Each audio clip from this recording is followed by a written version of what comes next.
Road trip. I was 22 years old and finishing up my studies at the Ohio State University in Columbus, Ohio, when my brother Jim, who lived in Michigan, called and invited me to his house for the weekend. Oh, yeah. I didn't just love my brother, I liked him.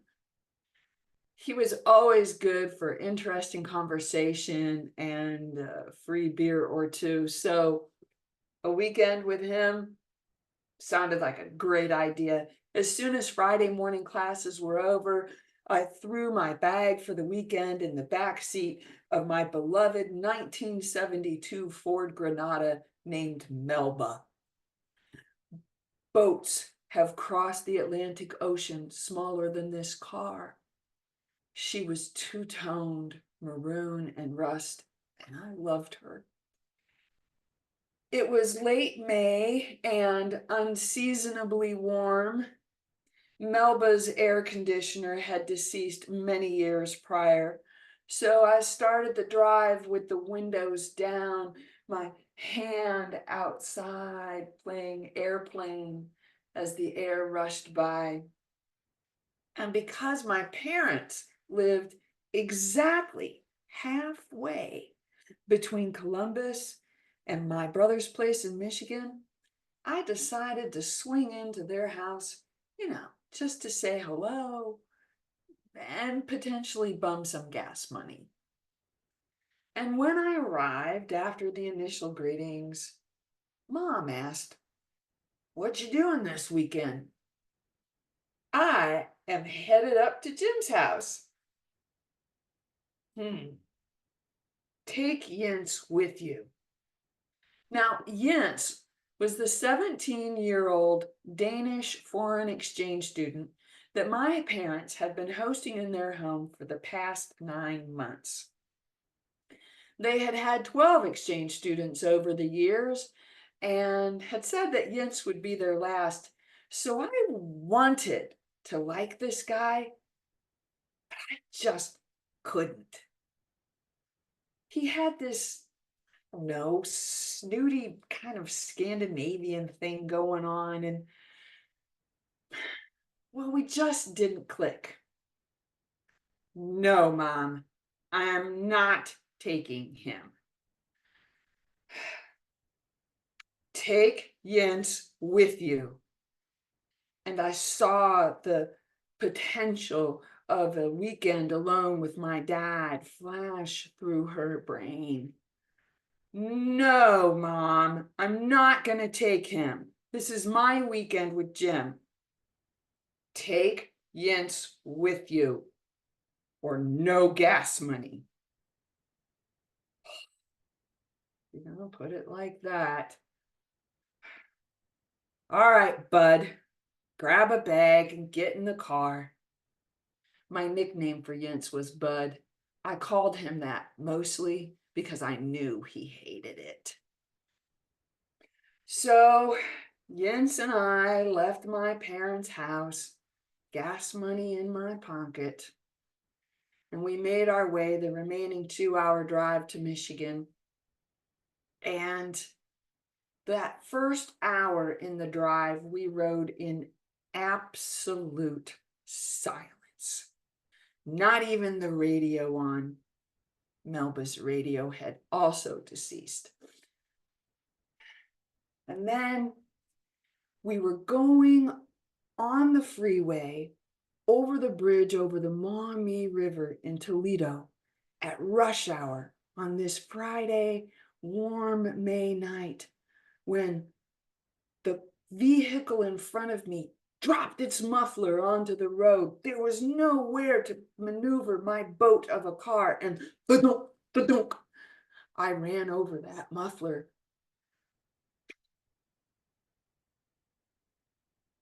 Both the front and rear passenger tires went flat. The car pulled hard to the right, and luckily we were just coming off the bridge, and I was able to ease Melba over onto the berm.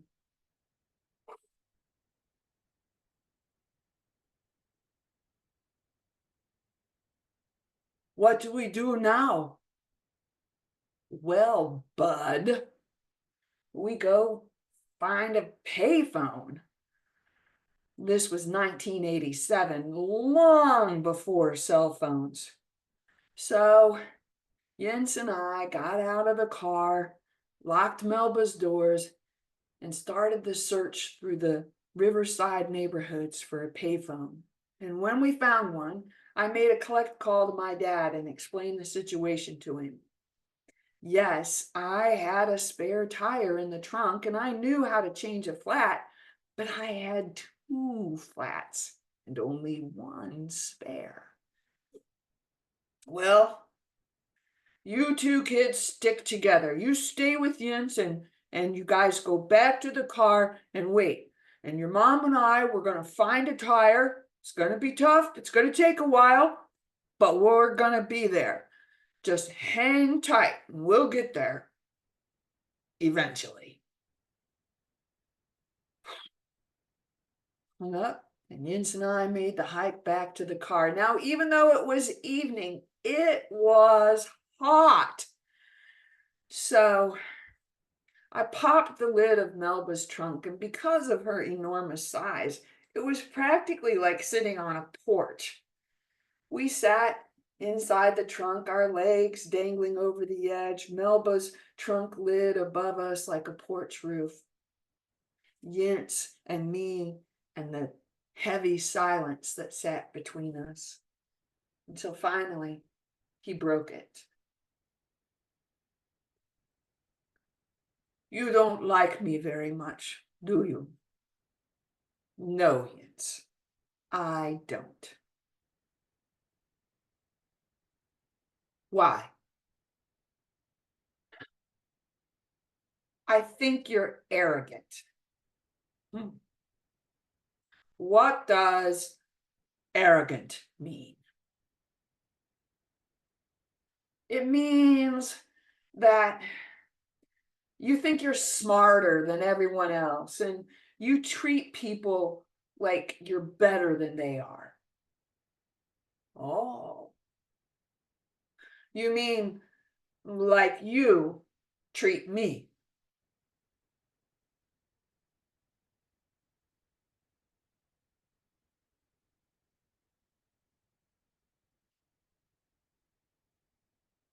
Yes, yes.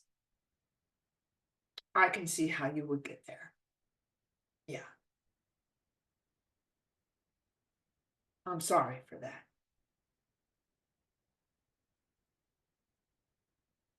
But I also think you're ungrateful. It takes mom and dad a lot to have you in their home, not just their time and their energy, but their money, and they don't have a lot extra. And I never hear you say that you love them or thank you.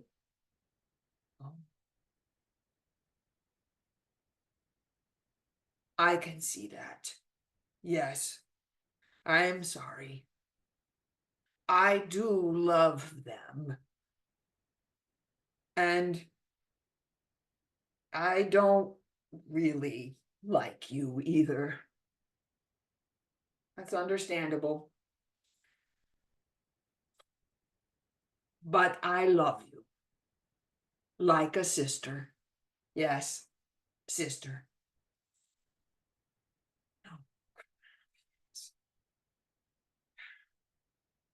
I love you too. Like a brother. Can you stop calling me Bud? I'll try, but I can't promise. And after that, well, we had an interesting conversation. We talked about world hunger and world peace, and how maybe we could solve world peace if we only addressed world hunger. And then we talked about the nature of the universe and why does it even bother to exist? And 6 hours later, when my parents still had not arrived, we were left with this. Lille Peter Edderkop krallen op ag moeren. Sol kom reine ag skulle Peter nil. Så kom solen ag terre Peter kap. Lille Peter Edderkop krallen otter op. Yes, I know the itsy bitsy spider in Danish.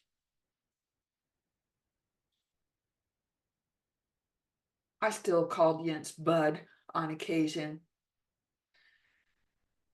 Yeah, I knew it annoyed him, but you know what? It's really annoying to have someone you don't like teach you a lesson about family love. Hmm. Well, a couple years passed, and actually it was 6 years. Jens had gone back to Denmark when his time in America was finished.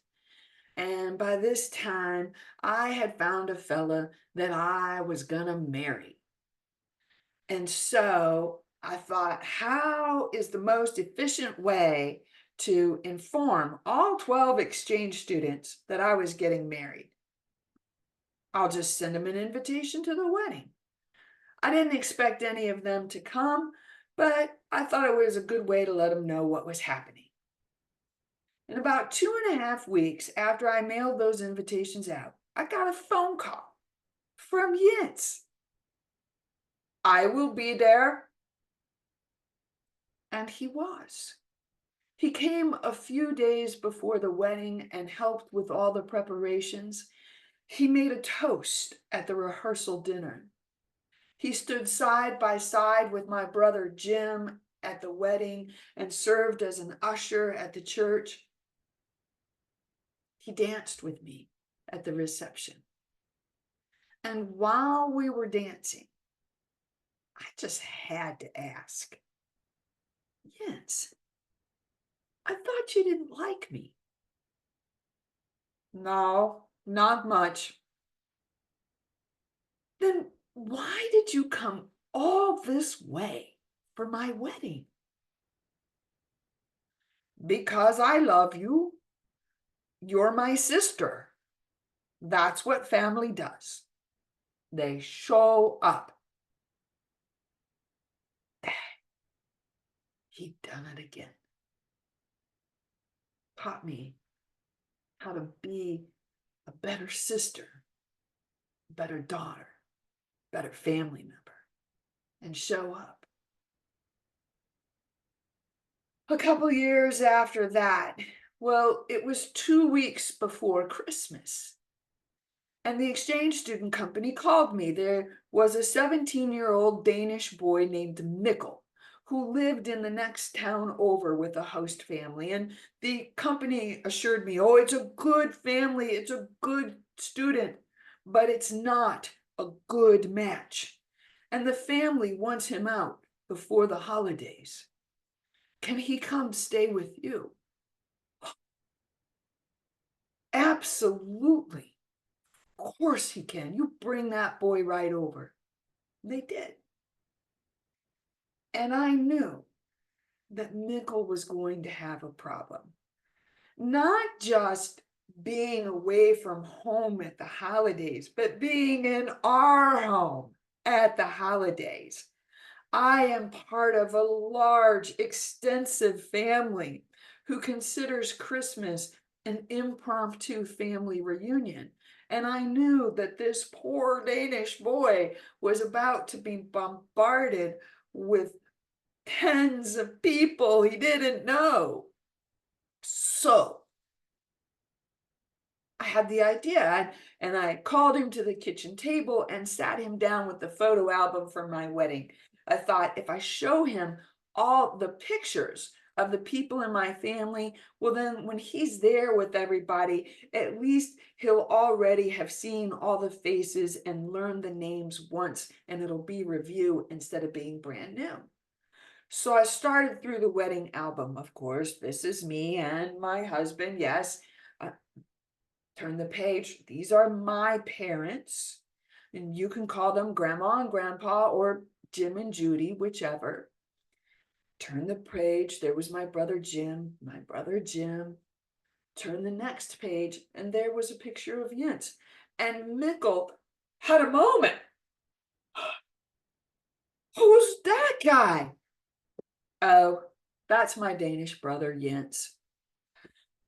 Jens Anderson from Horsens?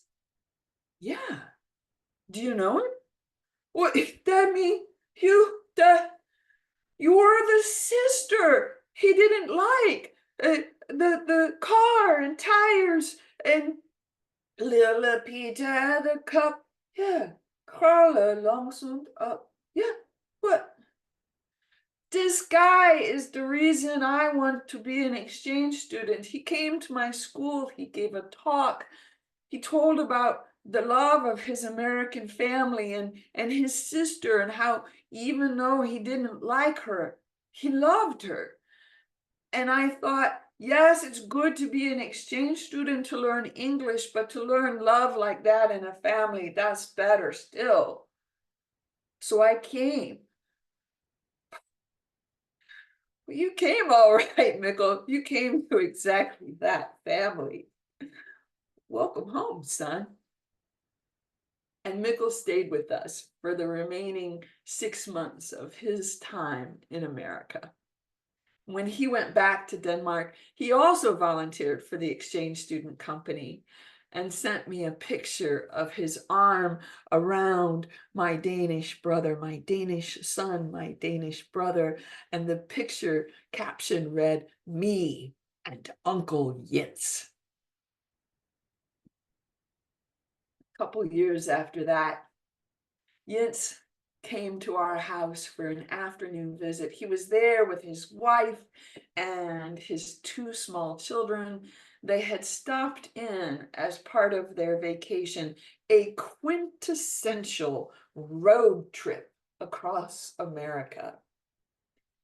We sat on my porch that afternoon, and again, we had an interesting conversation. And I thought about that afternoon, that evening, that long evening we had spent together in the trunk of my car, Melba. The rain of disagreement had nearly washed out our relationship that evening. But then the sun of acceptance came and dried up all of that rain. And Jens and I were able to climb back up into relationship. Brother and sister, family. And at the end of our visit, as they were getting ready to say their goodbyes and go, I told his children the story of us being in the car that night. And Jens and his wife translated it into Danish for them. And then all of us sang the song together. Go ahead, sing it with me now, in whatever language your heart speaks. Lille Peter Æderkop crawler op ad muren. Sol kom regne og skulle Peter ned. Sol kom solen og tere Peter kop. A lille Peter Æderkop crawler otter. Oh, by the way, I still call him